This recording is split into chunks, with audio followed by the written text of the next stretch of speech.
This is David with the Liberty Defensive Firearms Training Institute. What I'm going to go over with today is some of the clothing that you'll want to wear to the range.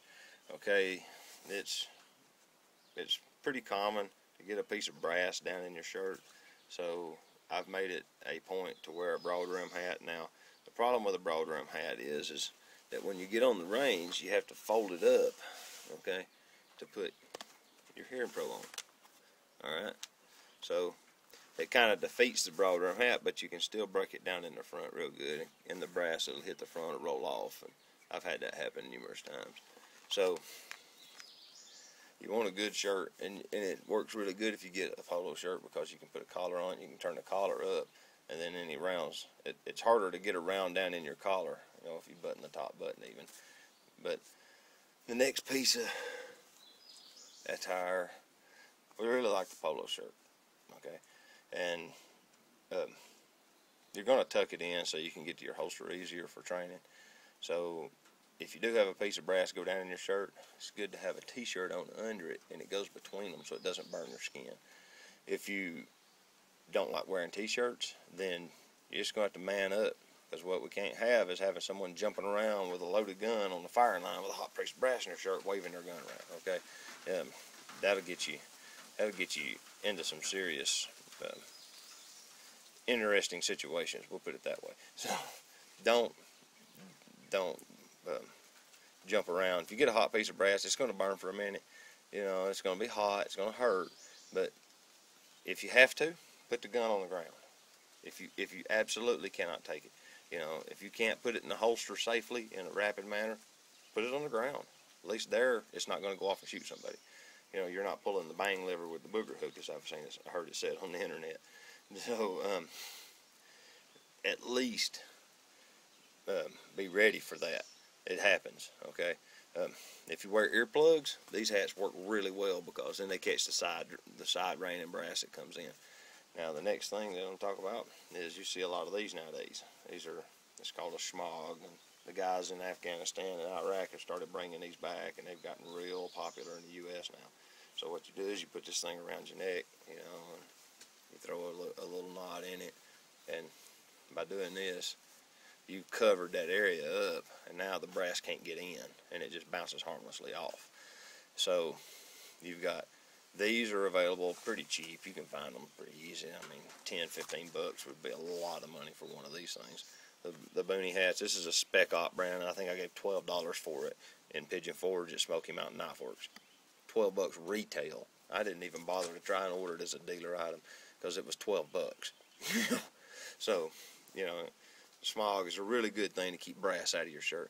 And that also makes a good sweat rag, you know, because if it's a hot sunny summer day, say that 3 times real fast, then you're going to have a lot of sweat in your eyes, especially when you're wearing eye pro, you know, and you gotta protect the eyes, and that sweat builds up between the edge of the lens and the brow, and it runs down in and it gets on the lens, so you're taking a break, you can clean the lenses off, you know. These things are pretty handy, you know. You can wet them and it'll cool you down. So, you know, while you're at it, another thing is you're going to be racking the slide. Now, this is a practice Glock. It's not a live gun. It has a fake barrel in it, so that it's not a live firearm. Okay, but over the period of like 2 days on a 2-day class, you're going to grab that slide and rip it off dozens and dozens of times. That rear sight is going to dig into your hand right through here so much that it's going to be raw after the first day. Okay, that makes for a very miserable day of training. So yeah, I would recommend a good pair of tactical gloves. Mechanics gloves work real well. I've seen them on the range. These are Hatch gloves. I think they're made by 511. Let's see, I ain't real sure there. This says Hatch on them. I want to say they were 511 brand or something like that. But these are real good because they're like neoprene mesh on the back, so they breathe really well, and they've got leather on the front so that they're real durable. And they're chewed up, where I was racking the slide all day long on a training class. So gloves are real nice. I'd recommend bringing some if you're gonna train realistically.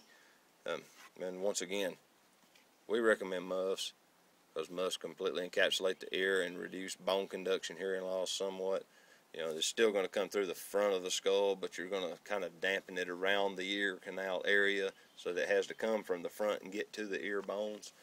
And if you can afford them, go ahead and spring for the ones with the microphone in them, so that you can actually hear range commands. That makes things a lot easier for us. It's not required, but we would ask that if you can stand it to do that, to bring electronic muffs.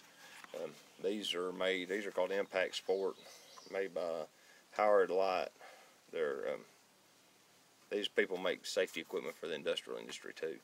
So this happens to be a shooting sport version of some of their industrial hearing protectors, if I was to hazard to guess. They work great. We like these particular ones in particular because it's easy to get to the batteries. You don't have to do like some of the ones I've seen where you have to pry the inside cups off of them. It has one volume control for both, and it has an iPod input. I'm not sure. I haven't really messed with it much, but I do know enough about it to know that the volume of the iPod input is dual control. The iPod is one control, and then the second volume is the volume on the Hearing Pro. This volume knob is a master volume, and then you can adjust the iPod level versus the external microphone level accordingly. But these are great little hearing muffs. So need some good shooting glasses. These are just simple little cheap safety glasses. They work fine for on the range use. The dark ones are great for daylight use. Just be sure you don't bring some so dark that you can't see out of them. And don't bring non-safety rated sunglasses, because if you're shooting steel, and we shoot steel routinely, bullets splattering back. This is polycarbonate. It won't break. It'll bend, but it won't break. So if you get lead splatter hitting this, it'll just mar up in it. But a cheap pair of sunglasses will shatter. So be careful using sunglasses on the range. Plus, these encapsulate up against the nose, so that if you get a piece of lead hitting you here, it's got to really work around to get into the ocular cavity, where sunglasses routinely they sit out away from the face. These don't. These touch the cheek and touch the brow. You know, I've got a good seal off area. So you really want safety glasses. You don't want sunglasses for training. Alright, so I've went over some things that you would do well to have in your arsenal of training equipment. A good brush hat, or a baseball cap works fine. Like I said, once you put the gum mufflers on it, you know, I still have the flange in the back to keep it out of the back of my shirt with this, but you know, I lose the sides when I put the muffs on. But this will eliminate all of that. A good polo shirt with a good collar helps. You know, you'll see that a lot. But if you have any questions, just drop us a line. Keep your powder dry. We'll talk to you soon.